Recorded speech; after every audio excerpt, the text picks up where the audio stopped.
Welcome back, listeners, to Sandman Stories Presents, a folklore podcast where I read you to sleep or until the next story. I'm your host, Dustin. Today we are back in the book of Indian folktales from the Simla villages, written down by Alice E. Dracott.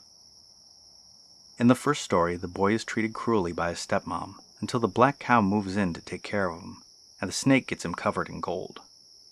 Will he remember his beefy buddy? In the second, a kind-hearted goose gets tricked by a Brahmin, while the exiled prince just wants a love of his own.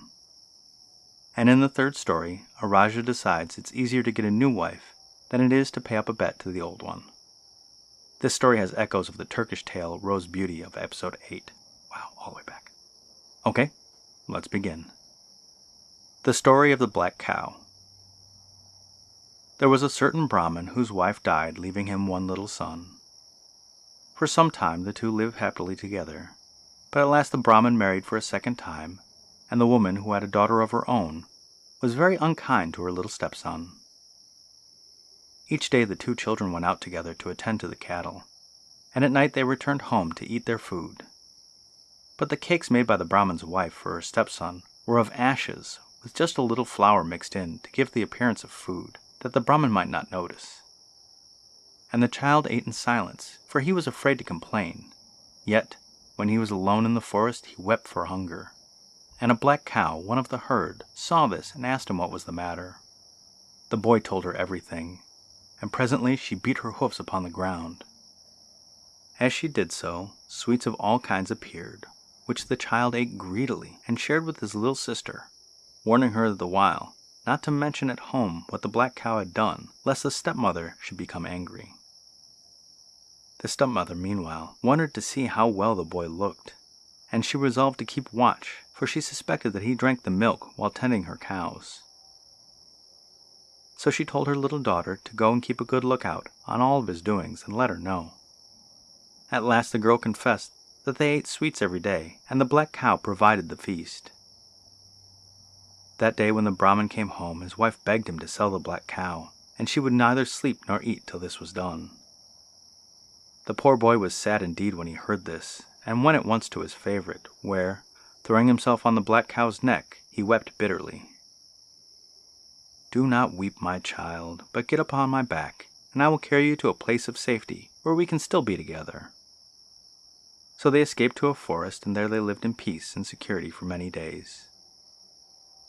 Now in the forest was a hole, which led to the home of the great snake, which, together with the bull, holds up the universe. In this hole the black cow poured 5 seers of milk daily to feed the snake. This pleased the snake so much that one day he said, "I must go up into the world and see for myself the creature who is so good to me and sends me so much good milk to drink." When he came, he saw the black cow grazing with the boy beside her. The cow asked no favors for herself, but when the snake asked what she would like, she said that she would like her son, as she called the Brahmin's son, to be clothed in gold from head to foot, and that all his body might shine as gold. This wish the snake readily granted, but both cow and boy afterwards regretted their request, for they feared robbers. One day, as the boy had his bath by the river, and combed his long locks of pure gold, some of his golden hair fell out into the water, and was swallowed by a fish. This fish was caught by a fisherman, and taken for sale by the king's palace. When they cut it open, all present admired the lovely golden hair, and when the princess saw it, she said she would never be happy again until she met the owner. The fisherman was asked where he caught the fish, and the people were dispatched in all directions in boats to search far and wide. At last a man in one of the boats espied in the distance a beautiful shining object taking a bath in the riverside. Little by little the boat came closer and closer, until it was alongside. Then the man called out and asked the bather to come a little nearer. At first the Brahmin's son would not listen, but after a time he came up to the boat, when, to his surprise, he was at once seized, tied up, and carried away. Arriving at the king's palace, he met the princess, who was very beautiful, and when he saw her he forgot everything else and thought only of her. After a short time they were married and spent many happy days together. But someone chanced to offer him a sweetmeat made of curds, such as the black cow often gave to the boy. And in a frenzy of remorse, the Brahmin's son remembered the faithful friend, and hastened to the place in the distant forest where he had last seen her. Arriving there, he found only a few bones of a dead cattle strewn about. He was heartbroken at the sight, and gathered all the bones together into a funeral pyre, upon which he declared he would lay down his own life.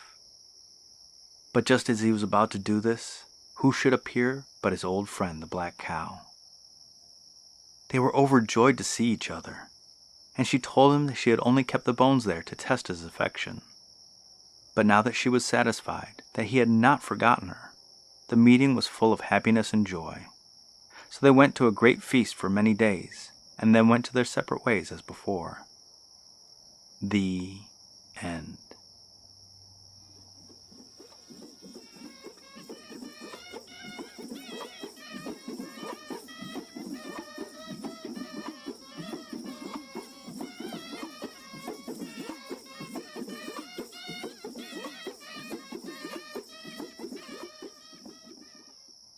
Okay, and story number 2, The Brahmin and the Wild Geese. There once was a Brahmin who had a large family and was very poor. Every day he went out into the bazaar to beg. But whether he begged for an hour or for the whole day, he seldom succeeded in getting a seer of atta, 2 pounds of flour. Now this made his wife very angry, for she thought that the longer he begged, the more he should gain. She suspected that he sold what he was given instead of bringing it home for his family, so she accused him and beat him soundly. The Brahmin was deeply vexed at her treatment, and determined to go down to the river and drown himself. Yet when he tried to do so, his courage failed, so he alternately threw himself into the water and changed his mind and came out again. His conduct attracted the attention of a couple wild geese, who had their nest nearby. "I wonder what that man is doing. I think I will go and see," said the gander, but his wife advised him not, for who knows the ways of human beings? Yet he would not listen, and going up to the Brahmin, asked him for the reason for his strange conduct. The Brahmin told him everything, and when he had done, the goose said, "Shut your eyes until I tell you to open them." The Brahmin did as he was told, and upon opening his eyes, the goose held out to him in its beak a most valuable and beautiful ruby. "Take this, my friend, and sell it to the Raja, and then your troubles will be all over." The Brahmin thanked him warmly and went off with his treasure to the nearest state. There the Raja looked at the ruby, but said he could not afford to buy such a valuable gem unless the Brahmin would accept 7 mule loads of money. This the Brahmin gladly consented to, and returned home a rich man. Some time after this, the poor Raja, who had bought the ruby, got leprosy, and he called all the physicians he could find to cure him. One of these said he would be cured if he ate the flesh of a wild goose and applied its fat to his hands. That very day the Raja sent for the Brahmin, and told him to go without delay and fetch him a wild goose, when he would reward him greatly. Now the Brahmin loved money, and for his greed of gold forgot all the kindness of the wild goose, and made up his mind to secure it. So he went to the river as before and began trying to drown himself. The geese watched him with great concern, for they wondered what had caused this fresh trouble after all that had been done for him. Perhaps a thief had stolen the ruby. The old gander ran to inquire, but his wife warned him not to go. "What is the matter, O Brahmin?" "Nothing, my friend, except that I wish to behold your face again." "Well, here I am." "Ah, not so far, my friend. Come near, that I might caress you," cried the Brahmin. So the foolish bird came nearer, and no sooner had he done so than the Brahmin seized him and put him in a bag with only his head out. As they went along, the poor goose shed bitter tears of reproach, and each tear became a beautiful pearl. The Raja's son chanced to come this way, saw the pearls, followed their track, and came to the spot where the Brahmin sat.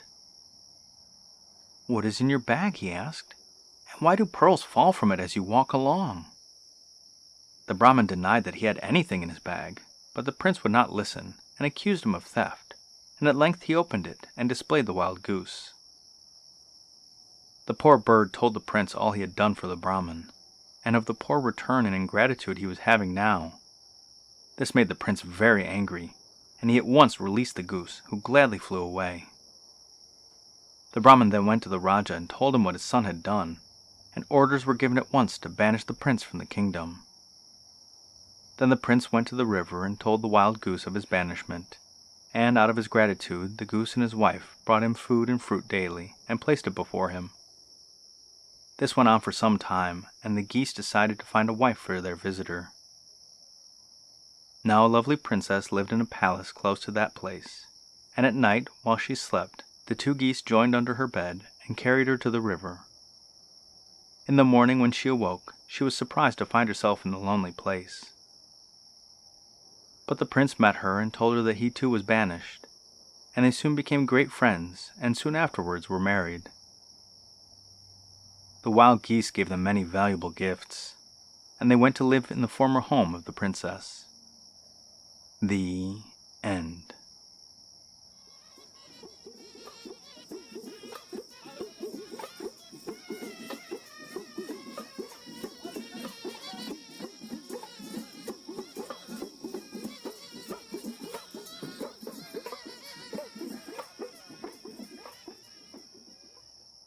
Okay, and story number 3, The Four-Gifted Princess.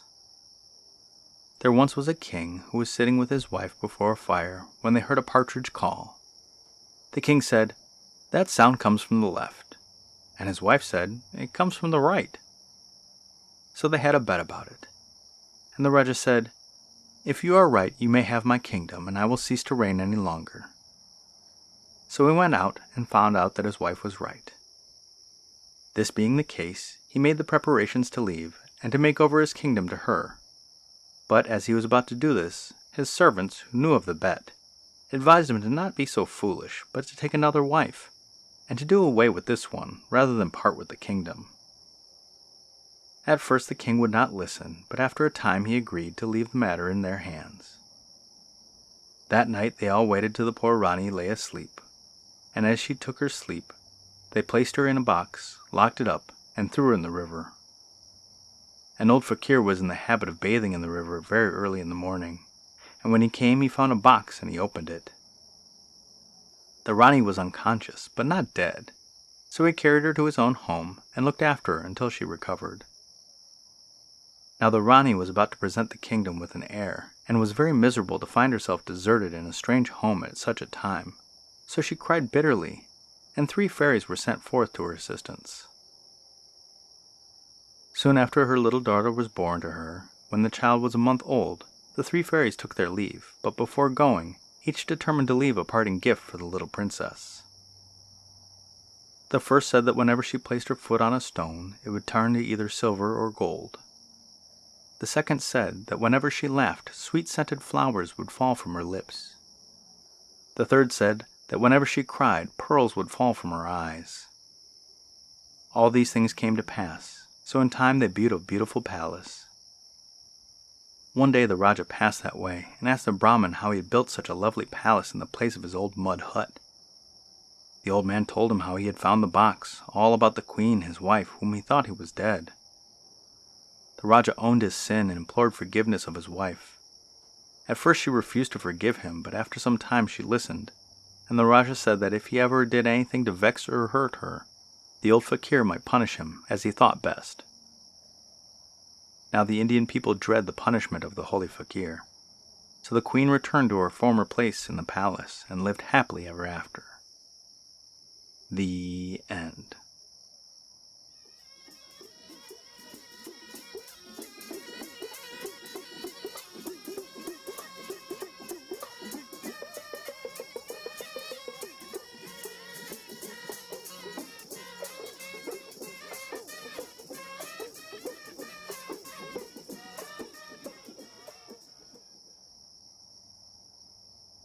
Wow, that first story was so sweet, and it reminded me of the Korean story of Pigling, where a cow comes along and befriends her. The part where people totally forget the one who's helped them is always wild. Oh, he met a princess and forgot everything. Jeez, somebody helps you survive and you forget them. The second story started off with a nice Brahmin who was having a hard time, but then the greed corrupted him completely. Good thing a nice prince came along. And in the final story, I kinda hated the Raja who just got rid of his wife so easily and then asked for her forgiveness in the end. Just don't ditch your wife in the first place. Anyway, still enjoying these fun stories, and I look forward to reading more of them with you. And the podcast shout-out is to the Ratchet Book Club. This is a beautiful podcast hosted by a golden-voiced man. Rashanii is a national treasure. Not only is he reading some of the best-loved and newest books, he is also a sports coach, basketball if I remember correctly. His show goes over stories that you know and love and others you've never heard before. And I'm always happy to get new stories in my ear holes. So, if you like his show as much as I do, go and give him a like, a rating, and a review. And the listener shoutout is to Machakos Kenya. They are 6% of my listeners from that country. This city was founded in 1887 and was the first capital of the colony the British established in Kenya. In 1899, the British moved their colonial capital to Nairobi.